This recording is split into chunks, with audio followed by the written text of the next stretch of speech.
7 big provisions from Secure Act 2.0 just overwhelmingly passed in the House. It's most likely going to pass in the Senate. Let's talk about it.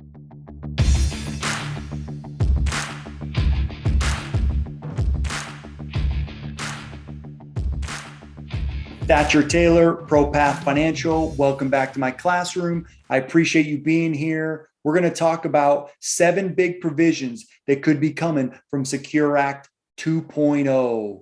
Number 1, the age for required minimum distributions would change again. So recently, it just changed from age 70.5 to 72, but the Secure Act would ultimately increase the age to age 75.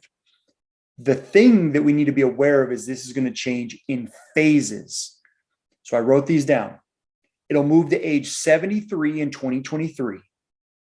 It'll move to age 74 in 2030. And it'll finally rise to age 75 in 2033.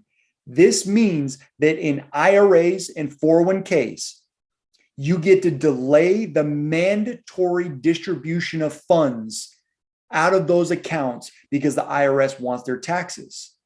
So required minimum distributions, the IRS wants you to take money out of those account types and put them on your tax return because the money in there has been deferred for a long time and you got a tax break when the money went in. They want to change that. So now because people are living longer in theory, they're going to be generous. They're going to move those dates back. Number 2 has to do with RMD penalties. The IRS imposed the heaviest penalty of all their penalties on required minimum distributions. Our gentle little grandmas and grandpas and moms and dads, they used to get hit with the 50% penalty if they didn't take the required minimum distribution in time. Usually has to be taken by the end of the calendar year, except your first one, you got a little grace period up until the next year, but we're not going to dive into that right now. But you have to take it by the calendar year. If you didn't take that for whatever reason, you get a 50% penalty on the amount that was supposed to be taken out. They're going to be generous. They're going to reduce that to 25%. If the mistake is corrected, and I quote, in a timely manner, it will be reduced further to 10%. This is just generous of them. I've even seen RMDs forgiven if you make that mistake like early on, but you got to be aware if you don't take your RMD, you got a penalty that's being reduced down. Number 3, catch-up contributions are increasing. Right now, as it sits, IRAs, Roth IRAs at age 50, catch-up contributions start at age 50. IRAs, Roth IRAs is an extra $1,000. 401ks, 403bs, 457s, it's an extra $6,500. SEPs can't do it. Simples, it's $3,000. As of right now, the majority of that's staying the same at age 50. Here's the kicker. At age 62, so 62, 63, and 64, you could potentially put in an extra $10,000. Ooh, that's a big number. So through those years, you could catch it up with a little bit more. Simples, I think, increased to an extra $5,000. So you want to plan for that. What happens with those catch-up contributions? Those are your employee contributions that are going to go in. So that could affect cash flow when you're coming into those glory years in retirement. But this could change. It could be a big change, allowing you to put more money in. But I really think when you get to the point that you're going to start retiring, you need to start asking yourself, do I really want to put more money in these retirement plans? It's completely up to you, but it's a genuine question. Number 4, this one's interesting about the catch-up contributions that I was just speaking about. Right now, as it sits, those catch-up contributions can be made to the pre-tax or the Roth. It's up to you as the employee to decide.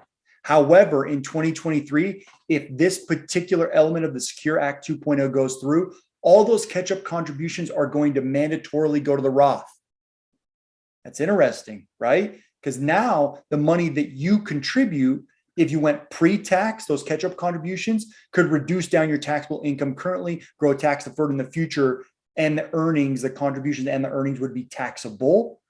But now all the catch-up contributions are going to go to the Roth. So you don't get the tax deduction now, but the money grows tax deferred in the future. The basis, the money you put in, and the earnings, the growth could be completely tax-free. So that's really something to be aware of and watch as we watch the Secure Act 2.0 if it's going to pass. Number 5, as it sits right now, employer match. So think about your 401k or maybe your 403b or 457 if there's an employer match.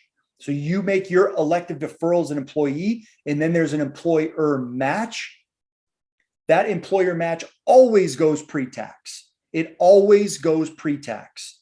But with the new change, the employer match could sometimes go into the Roth component of your retirement plan. So that's a really interesting change where you can get more money into a Roth. So we'll have to keep an eye on that too.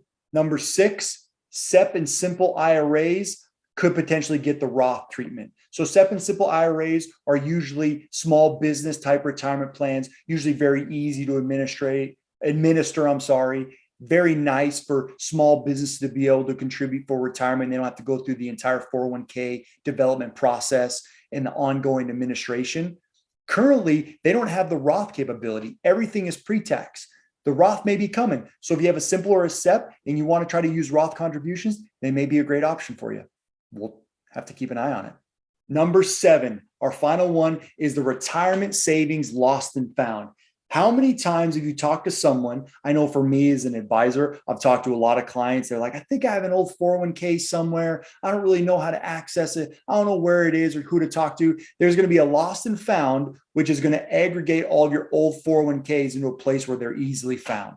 How this is going to look, I don't know. It's going to be funny, but it's kind of weirding people out thinking that, interesting, my personal information about my 401k is going to be put in some weird lost and found. Hopefully it'll be specifically tied to your name and there'll be very stringent security precautions to make sure that you can find it. But if that is the case, it's kind of cool where if over time you have an old 401k or 401k laying around, you can find it and we can get it working properly. Because if you've left an employer and you haven't touched your 401k, it's just sitting there, you got to get eyes on it. There's a lot of things that can apply to it.